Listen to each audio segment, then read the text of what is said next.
Good morning या नमस्कार दोस्तों, स्वागत है आप सभी का आपके अपने YouTube channel GK search engine पर। तो दोस्तों आज है 4 सितंबर और 4 सितंबर से रिलेटेड राजस्थान करंट अफेयर्स के जितने भी इम्पोर्टेंट क्वेश्चन हैं उन सभी को हम इस वीडियो में डिस्कस करने वाले हैं। तो पूरा वीडियो बहुत ध्यान से देखना और वीडियो के एंड में मैं आपसे एक क्वेश्चन भी पूछूंगा जिसका आंसर आप सभी को कमेंट बॉक्स में देना है।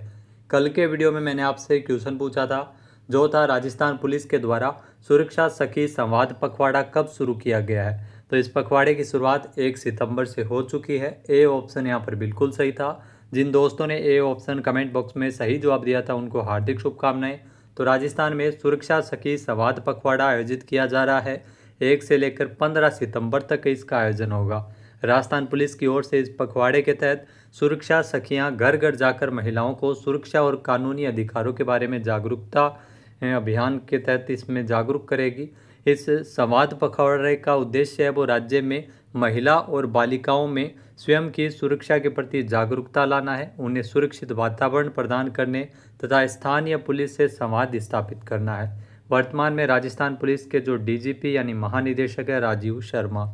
तो चलिए शुरू करते हैं, लेकिन उससे पहले कल के क्वेश्चन का रिवीजन।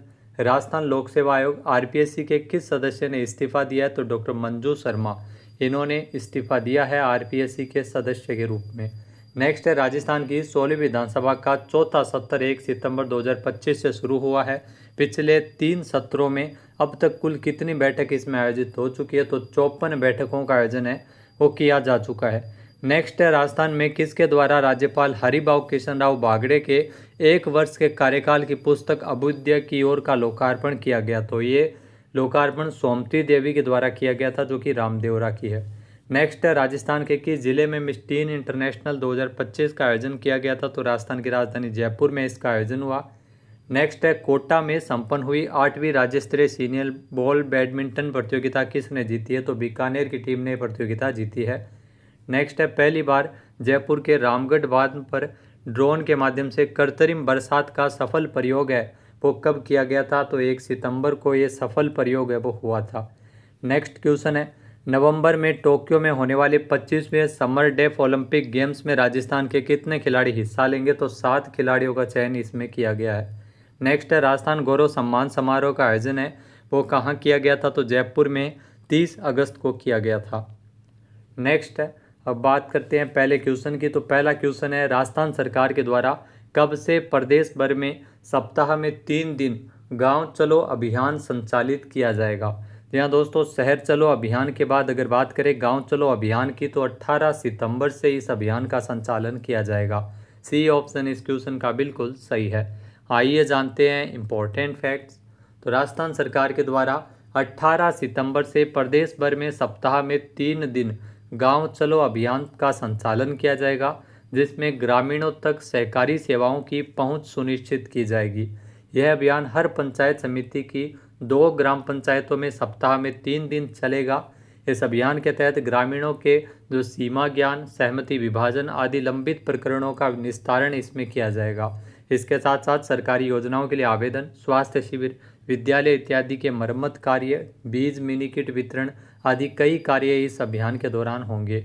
तो इसमें अगर बात करें तो गांव चलो अभियान जो 18 सितंबर से शुरू हो रहा है उसी के साथ साथ राजस्थान सरकार के द्वारा शहर चलो अभियान की भी शुरुआत है वो 15 सितंबर से की जा रही है। तो 2 अभियान आपको ज़रूर ध्यान में रखने हैं। इसके अलावा प्रदेश भर में 2 अक्टूबर से लेकर 15 अक्टूबर तक सहकार सदस्यता अभियान भी संचालित किया जाएगा। अगला क्वेश्चन है हाल ही में भारत सरकार ने किस स्वतंत्रता सेनानी और जैन आचार्य पर स्मारक डाक टिकट और जो स्मारक चतुर्थार्थ सिक्का जारी किया जाएगा। तो ये सिक्का जारी किया जाएगा आचार्य जवाहरलाल जी महाराज, आचार्य श्री जवाहरलाल जी महाराज जो आप देख सकते हैं तस्वीर में। स्मारक सिक्का और डाक टिकट है वो जारी होगा। 150 रुपये का स्मारक सिक्का है वो जारी किया जाएगा। सी ऑप्शन यहाँ पर बिल्कुल सही है। आइए जानते हैं इम्पोर्टेंट फैक्ट्स। तो स्वतंत्रता सेनानी और जैन आचार्य श्री जवाहरलाल महाराज पर भारत सरकार के संचार मंत्रालय के द्वारा स्मारक डाक टिकट और वित्त मंत्रालय ने स्मारक चतुर्थार्थ सिक्का जारी करने की स्वीकृति जारी की है। समाज सुधारक और राष्ट्रीय व्यक्तित्व पर जो स्मारक सिक्का और डाक टिकट है उनके 150वें जयंती वर्ष के रूप में जारी किया जाएगा। बीकानेर में आचार्य के नाम पर जवाहर विद्यापीठ भी स्थापित है जिसमें जैन संतों के प्रवचन होते रहते हैं। वित्त मंत्रालय ने सिक्के के लिए गजट अधिसूचना जारी की है। इसके अलावा दोस्तों जसकरण बोथरा फाउंडेशन की ओर से मुंबई में सिक्का और डाक टिकट विमोचन समारोह का आयोजन है वो किया जाएगा, जिसकी अध्यक्षता प्रधानमंत्री नरेंद्र मोदी करेंगे। नेक्स्ट क्वेश्चन है, राजस्थान सरकार ने हाड़ौती के किस मसाले को विशिष्ट पहचान दिलाने यानी जीआई टैगिंग के लिए नाम भेजा है। जहाँ दोस्तों अब जो हाड़ौती का जो प्रसिद्ध धनिया है, हाड़ौती यानी जो कोटा संभाग में सबसे ज़्यादा धनिये की पैदावार होती है, तो यहाँ पर जो विशिष्ट पहचान दिलाने के लिए जीआई टैग के लिए नाम भेजा है। सी ऑप्शन यहाँ पर बिल्कुल सही है। आइए जानते हैं इम्पोर्टेंट फैक्ट्स। तो राजस्थान में उत्पादन का 95% जो धनिया है वो कोटा संभाग में होता है। इसके बावजूद यहाँ के किसानों और व्यापारियों को पूरा लाभ नहीं मिल रहा। अब प्रदेश सरकार हाड़ौती के धनिये को विशिष्ट पहचान दिलाने जा रही है। सरकार ने जीआई टैगिंग के लिए इसके लिए नाम भेजा है। एक जिला एक उत्पाद योजना में कृषि यूनिवर्सिटी से प्रस्ताव मंगाया गया था। यूनिवर्सिटी ने धनिया का सुझाव दिया, जो अच्छी बात है कि इसका नाम प्रदेश स्तरीय समिति ने भी इसमें संबंधित एजेंसी को दिया है। कोटा संभाग में 400 से अधिक धनिये की इंडस्ट्री है और पहचान जीआई टैग के मिलने के बाद में नई इंडस्ट्री यहाँ पर आएगी और नए उत्पाद भी तैयार होंगे। नेक्स्ट क्वेश्चन है, राजस्थान में सड़क सुरक्षा और गुणवत्ता को लेकर चल रहा कौन सा अभियान देश का सबसे बड़ा युवा नेतृत्वित अभियान बन गया है। तो ये भी मोस्ट इंपॉर्टेंट क्वेश्चन है। यहाँ राजस्थान में सड़क सुरक्षा और गुणवत्ता को लेकर एक अभियान का आयोजन किया जा रहा है। उस अभियान का नाम है सुरक्षित सड़क मार्ग अभियान, यानी कि बी ऑप्शन यहाँ पर बिल्कुल सही है। आइए जानते हैं इम्पोर्टेंट फैक्ट्स। तो राजस्थान में सड़क सुरक्षा और गुणवत्ता को लेकर एक अभियान चलाया जा रहा है, जिसका नाम है सुरक्षित सड़क मार्ग यानी सुषमा अभियान, जो देश का सबसे बड़ा युवा नेतृत्वित अभियान बन गया है। 11 अगस्त से शुरू हुआ यह अभियान 15 सितंबर तक चलेगा।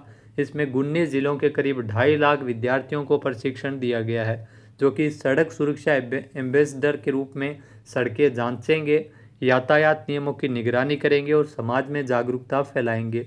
इंडिया और एशिया बुक ऑफ रिकॉर्ड्स ने भी घोषणा की है कि लोक निर्माण विभाग जयपुर को सबसे बड़ा युवा नेतृत्वित सड़क सुरक्षा अभियान सुरक्षित सड़क कॉरिडोर विकास के लिए रिकॉर्ड है वो दर्ज किया गया है। नेक्स्ट क्वेश्चन है, हाल ही में राजस्थान के किस जिले में डिजाइन इंडिया इंटीरियर एक्सपो 2025 का आयोजन किया गया था। तो इस एक्सपो का आयोजन है वो राजस्थान की राजधानी जयपुर में हुआ था। ए ऑप्शन यहाँ पर बिल्कुल सही है। आइए जानते हैं इम्पोर्टेंट फैक्ट्स। तो जयपुर में स्थित बिड़ला ऑडिटोरियम में 29 अगस्त 2025 को 4 दिवसीय डिज़ाइन इंडिया इंटीरियर एक्सपो 2025 का छठा संस्करण शुरू हुआ था। ये राजस्थान का सबसे बड़ा कंस्ट्रक्शन डिज़ाइन और डेकोर शो है। यह एक्सपो आर्किटेक्ट, डिज़ाइनर और डेवलपर के लिए एक प्रेरणादायक कार्यक्रम था, जो उद्योग की वर्तमान मांगों और रुझानों के बारे में मूल्यवान जानकारी प्रदान करता है।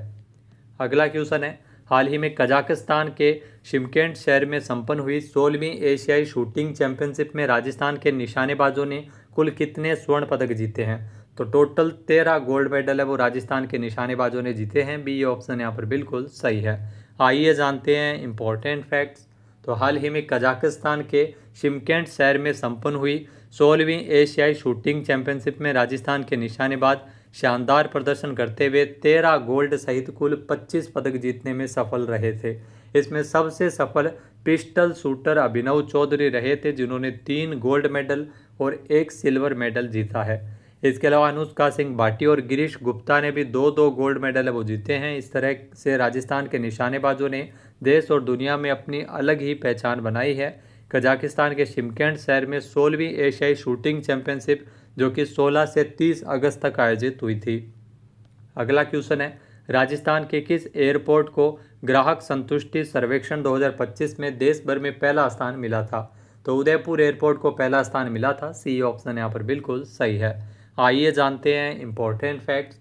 तो उदयपुर एयरपोर्ट को ग्राहक संतुष्टि सर्वेक्षण 2025 में देश में पहला स्थान मिला था। 1 साल के अंतराल के बाद फिर से उपलब्धि हासिल की है।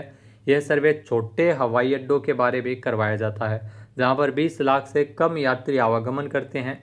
इस बार ऐसे 60 नॉन मेट्रो एयरपोर्ट की श्रेणी में उदयपुर का जो महाराणा प्रताप एयरपोर्ट है वो पहले नंबर पर रहा था।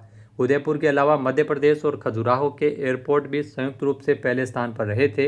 एयरपोर्ट के बारे में सर्वेक्षण 33 मापदंडों के आधार पर किया जाता है। अगला क्वेश्चन है, राजस्थान की किस हवेली को सतत नेतृत्व विरासत संरक्षण श्रेणी में गोल्ड पुरस्कार मिला है? तो इस शाहपुरा हवेली को गोल्ड विजेता घोषित किया गया था। ए ऑप्शन यहाँ पर बिल्कुल सही है। आइए जानते हैं इंपॉर्टेंट फैक्ट्स।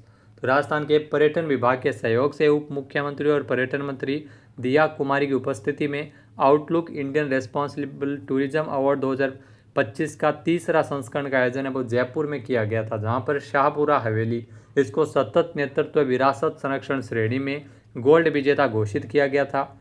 अधिराज शाहपुरा को प्रमुख सचिव पर्यटन राजेश यादव और पर्यटन आयुक्त रुक्मणी रियार ने पुरस्कार ग्रहण किया। अगला क्वेश्चन है, हाल ही में भारतीय खाद्य सुरक्षा एवं मानक प्राधिकरण FSSAI के CEO का पदभार किसने ग्रहण किया है? तो FSSAI यानी भारतीय खाद्य सुरक्षा एवं मानक प्राधिकरण के CEO का पदभार ग्रहण किया है रजनीत पुन्हानी ने, जो आप तस्वीर में देख सकते हैं। बी ऑप्शन यहाँ पर बिल्कुल सही है। आइए जानते हैं इंपॉर्टेंट फैक्ट्स। तो 1991 बैच के IAS अधिकारी रजनीत पुन्हानी ने भारतीय खाद्य सुरक्षा एवं मानक प्राधिकरण के CEO का पदभार इन्होंने ग्रहण किया है। उनके पास सार्वजनिक वित्त, स्वास्थ्य, शासन जैसे कई क्षेत्रों में 3 दशकों से अधिक का अनुभव है। पूर्व भूमिकाओं में कौशल विकास मंत्रालय के सचिव और संसद टीवी के CEO के रूप में काम कर चुके हैं। उनके प्रमुख योगदानों में 45 करोड़ श्रमिकों के लिए पेंशन योजना शुरू करना और मातृ स्वास्थ्य पहलों का नेतृत्व करना भी शामिल है। अगला क्वेश्चन है, हाल ही में भारत का पहला भारत निर्मित 32 बिट प्रोसेसर कौन सा है? तो ये भी मोस्ट इंपॉर्टेंट क्वेश्चन है जो आपसे एग्जाम में पूछा जा सकता है। तो विक्रम 32 ये भारत का पहला भारत निर्मित यानी भारत में ही बनाया गया 32 बिट का प्रोसेसर है, जिसका नाम है विक्रम 32। सी ऑप्शन यहाँ पर बिल्कुल सही है। आइए जानते हैं इंपॉर्टेंट फैक्ट्स। तो सेमिकॉन इंडिया 2025 में भारत ने पहला भारत निर्मित 32 बिट प्रोसेसर पेश किया। केंद्रीय मंत्री अश्विनी वैष्णव ने सेमिकॉन इंडिया 2025 में PM मोदी को भारत का पहला भारत निर्मित 32 बिट प्रोसेसर विक्रम 32 भेंट किया था। इसरो की सेमीकंडक्टर लैब द्वारा विकसित यह प्रोसेसर अंतरिक्ष अभियानों के लिए डिज़ाइन किया गया और इसमें उन्नत फ्लोटिंग पॉइंट कंप्यूटेशन की सुविधा है। यह उपलब्धि भारत की सेमीकंडक्टर क्षमताओं को मजबूत करती है और आयातित चिप्स पर निर्भरता को कम करती है, क्योंकि ये प्रोसेसर जो पहले बाहर से मंगवाए जाते थे लेकिन अब भारत में ही निर्मित किया गया है विक्रम 32 बिट का, जो भारत का पहला भारत में निर्मित प्रोसेसर है। अब बात करते हैं आज के हमारे क्विज के, जिसका आंसर आप सभी को कमेंट बॉक्स में देना है। तो आज का क्विज है, राजस्थान लोक सेवा आयोग RPSC के किस सदस्य ने हाल ही में इस्तीफा दिया है? एक बार फिर से सुनिएगा, राजस्थान लोक सेवा आयोग यानी RPSC के किस सदस्य ने हाल ही में इस्तीफा दिया है? सही आंसर आपको कमेंट बॉक्स में देना है। और अगर ये वीडियो आपको पसंद आए तो इसे आप लाइक और शेयर करना बिल्कुल ना भूलिएगा। चैनल पे नए जुड़े हो, सब्सक्राइब नहीं किया है तो अभी सब्सक्राइब बटन पर क्लिक करें। इस वीडियो की जो PDF फाइल है वो आप वीडियो के डिस्क्रिप्शन बॉक्स से डाउनलोड कर सकते हैं। क्वेश्चन आंसर आप वोट करके भी कर सकते हैं। वीडियो देखने के लिए धन्यवाद। जय हिंद, जय भारत, जय राजस्थान।